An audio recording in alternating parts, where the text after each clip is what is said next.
Hello दोस्तों, आप सभी को मेरा नमस्कार। मेरा नाम है सत्येंद्र सिंह और हम पढ़ रहे थे थ्योरी ऑफ लर्निंग।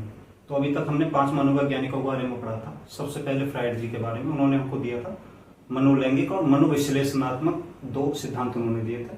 उनके बाद पियाजे जी ने हमको दिया था संज्ञानात्मक विकास का सिद्धांत। उसके बाद हमने पढ़ा था स्किनर के बारे में, उन्होंने दिया था हमको क्रिया प्रसूत का सिद्धांत।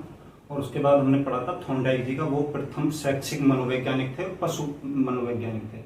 उसके बाद कल हमने पढ़ा था वाटसन जी के बारे में, उन्होंने हमको दिया था व्यवहारवाद का सिद्धांत। तो बेसिकली व्यवहारवाद में 3 मनोवैज्ञानिक आते हैं। जनक उनको माना जाता है वाटसन जी को, जो कल पढ़ा था हमने, बट ये पावलोव जी और स्किनर ये भी हमारे व्यवहारवाद में आते हैं।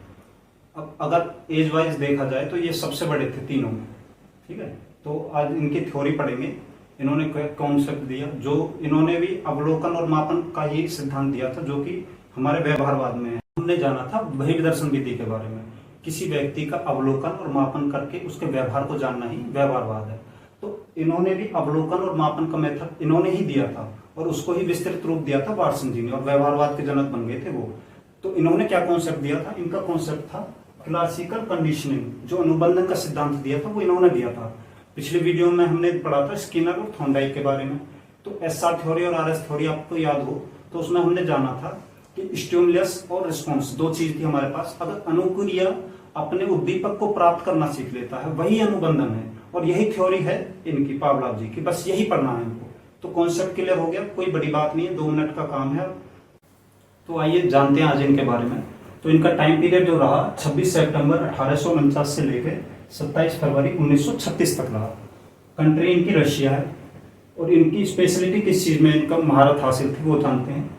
रशियन फिजियोलॉजिस्ट थे, रशियन फिजियोलॉजिस्ट, शारीरिक शास्त्री और क्लासिकल कंडीशनिंग जो हमने पढ़ा है, शास्त्रीय अनुकूलन या अनुबंधन, ठीक है। तो क्लासिकल कंडीशनिंग ये थ्योरी थी इनकी।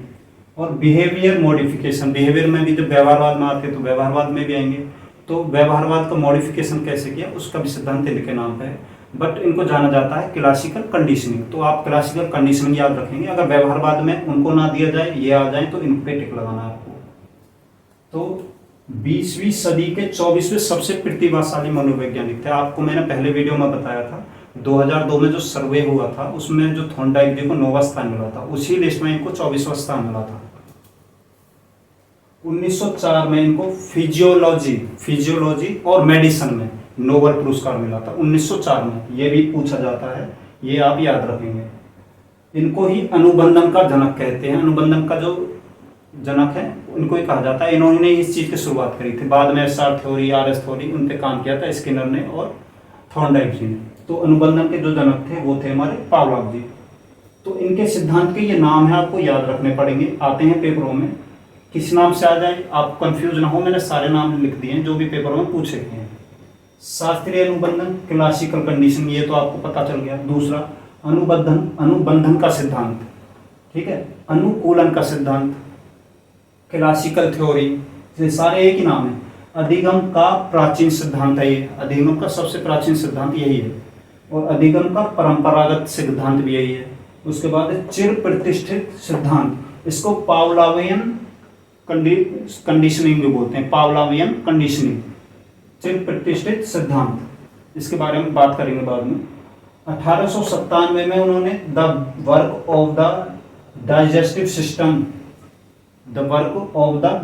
सिस्टम, पाचन तंत्र और लार के बारे में उन्होंने एक बुक लिखी थी, और 12 साल का रिसर्च किया था, तब उन्होंने ये बुक लिखी थी 1897 में।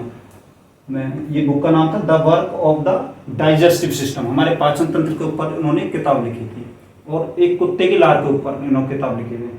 तो ये लिखी थी उन्होंने 1897 में। उसका नाम याद रखना है आपको। अब मैंने अनुबंधन आपको कल वो स्किनर वाली वीडियो में पढ़ाया था, वो थॉर्नडाइक वाली में पढ़ाया शायद। अनुक्रिया द्वारा उद्दीपक को प्राप्त करना प्राणी अगर सीख जाता है वही अनुबंधन है। हमारे लिए जो भी लक्ष्य है अगर हम उसको प्राप्त करना सीख जाते हैं वही अनुबंधन है। हमको कोई भी काम दिया गया कि जाके तू साइकिल साफ कर दे, गाड़ी साफ कर दे, कूलर साफ कर दे, कुछ भी साफ कर दे, या कोई भी काम कर दे उठा के, तो वही हम उसको अगर करना सीख जाते हैं वही अनुबंधन है, ठीक है। हमसे बोला कि ड्रेस पे प्रेस कर दो, हम प्रेस करना सीख गए, वो अनुबंधन है। आप क्या करते हैं, जैसे बच्चे थे, हम स्कूल में जाते थे तो टीचर्स आते थे तो खड़े को तुरंत ही good morning sir, good afternoon sir. तो ये हम सीख गए ना कि उनको अगर वो आएंगे तो हमको उनका अभिनंदन कैसे करना है। बच्चे क्या करते हैं, जैसे अब किसी मंदिर के सामने से गुजर रहे होंगे तो वो क्या करेंगे, जाते ही उनके सामने हाथ जोड़ लेंगे। तो ये यही अनुबंधन है कि हम प्रक्रिया करते करते करते करते किसी चीज़ को सीख जाते हैं, वही अनुबंधन है। वो लक्ष्य हमने प्राप्त कर लिया, वही अनुबंधन है। तो अनुबंधन और अनुकूलन भी यही है कि हम अपने पर्यावरण से जो कुछ सीख रहे हैं वही अनुकूलन है, उसके हिसाब से हम, परिस्थिति के हिसाब से हम ढल गए, वही अनुकूलन है। 1927 में इन्होंने ये पूछा जाता है कि कुत्ते की लार पे जो प्रयोग किया, कुत्ते की लार पे जो प्रयोग किया इन्होंने ये 1927 में किया था। ठीक है, ये याद रखना पड़ेगा, कुत्ते पर इन्होंने प्रयोग करा था पहली बात तो ये, और कुत्ते की लार पे किया था उन्होंने परीक्षण।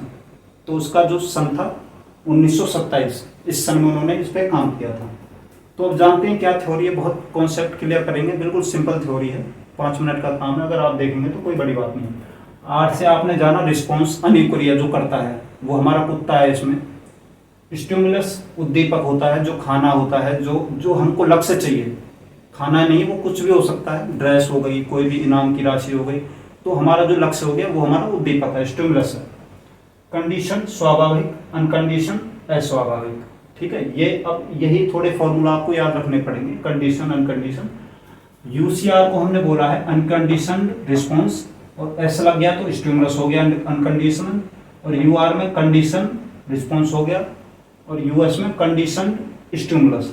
और ये इनके हिंदी में मैंने पूरा नाम लिख दिया है, अस्वाभाविक और स्वाभाविक क्रियाएं हैं। ठीक है, यूसीएस हमारा, देखो यहाँ पे हमने देखा अस्वाभाविक उत्तेजक है, जो स्टिमुलस है हमारा खाना है, वो हमारा यूसीएस है, वो हमारा भोजन है। अब उसको जैसे भोजन देगा, भोजन के रूप में यहाँ पे लाल मांस को रखा था। ठीक है, ये पूछ लिया जाए अगर मांस कैसा रखा था, तो लाल मांस रखा था, वो हमारा स्टिमुलस था, भोजन था, यूसीएस था। तो कुत्ते ने जैसे ही मांस देखा उसके मुंह में लार आने लगी, तो एक स्वाभाविक क्रिया, वही जब उसको खाना दिखेगा, मुंह का कुत्ता है तो लार तो आएगी, तो ये कैसी क्रिया है, स्वाभाविक क्रिया। उसके बाद उन्होंने थोड़ा कॉन्सेप्ट चेंज किया, उन्होंने क्या किया, एक यूएस ये हो गया मेरा कंसीम, ये हमारा स्वाभाविक उत्तेजक जो हमारा ये यूएस हो गया। अब उन्होंने क्या किया, एक घंटी प्रयोग की, पहले घंटी बजाई, उसके साथ उन्होंने खाना दिया, जो मांस का टुकड़ा था उसके साथ दिया। तो कुत्ते ने वो व्यवहार भी सीख लिया कि भाई, पहले तो वो उसने डायरेक्ट सीख लिया कि उसके सामने खाना आया और उसने वो प्राप्त कर लिया, अनुबंधन हो गया, सीधा सीधा स्वाभाविक क्रिया हो गई। उसके बाद जो दूसरी क्रिया उन्होंने बताई थी, दूसरी क्रिया में पहले उन्होंने घंटी बजाई, फिर उन्होंने वो मांस का टुकड़ा उसके आगे रखा और वो उसने खा लिया। तो उसने अब ये भी चीज सीख ली कि पहले घंटी बजेगी फिर खाना मिलेगा हमें। ठीक है, उसके बाद तीसरी कंडीशन ये आई कि घंटी बजी तो वो तैयार हो गया, उसके मुंह में लार आ गई, पर खाना नहीं आया इस बार। ठीक है, तो उसने पहले ये सीख लिया था कि भाई घंटी बजेगी खाना आएगा, तो लार आ गई उसके मुंह में। अब कुछ टाइम बाद होता क्या है कि भाई अब घंटी तो बजी पर खाना नहीं आया, तो वो उसको भी सीख गया कि भाई अब खाना नहीं आएगा, घंटी बजेगी पर खाना नहीं आएगा, वो इस चीज को भी सीख गया। तो बच्चों को हमें यही सिखाना है, यही अनुबंधन है। हम कुछ भी सीख रहे हैं, जो हम पर्यावरण से जैसे भी सीख रहे हैं, वही अनुबंधन है। अब इसके कुछ एग्जाम्पल हम देख लेते हैं। माता बच्चों को सुबह उठा, जैसे आपके पेरेंट्स हैं, सुबह सुबह उठा देंगे, जग जाओ भाई स्कूल को जाना है। अगले दिन क्या होगा, 2-4 दिन मम्मी ऐसे ही जगाएंगी, फिर उसके बाद लाइट जला देंगे। लाइट जलते ही आपको समझ में आ जाएगी भाई लाइट जल गई है, तो चलो स्कूल का टाइम हो गया, नहा धो लो, चलो स्कूल। तो फिर आप अगले उससे 2-4 दिन बाद लाइट जलेगी, आप टाइम से अपने आप ही चक्के चल दोगे। तो ये प्रोसेस था। दूसरा, जैसे स्कूल में घंटी बजती है, स्कूल के छुट्टी के टाइम जैसे घंटी बजती है, सब अपने बैग पैक कर लेते, भाई चलो छुट्टी हो गई। तो ये हमने सीख लिया कि अब घंटी लग गई तो हमको चलना है, तो व्यवहार में आ गई हमारी बात, सीख लिया हमने। उसके बाद कक्षा में अध्यापक के आने पर हम अभिनंदन करते हैं, good morning sir, good afternoon sir, goodbye sir, कुछ भी है तो ये हम सीख लेते हैं।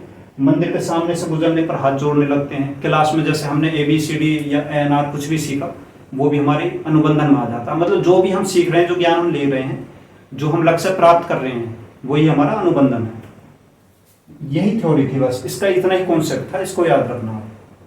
अब इसकी स्टेजेस हैं, स्टेजेस ऑफ क्लासिकल कंडीशनिंग। ये भी यहाँ पे ये लगा, बहुत कम लोगों ने पढ़ा रखा है इसके बारे में, पर हम इसको सारी जानकारी लेंगे इसके बारे में।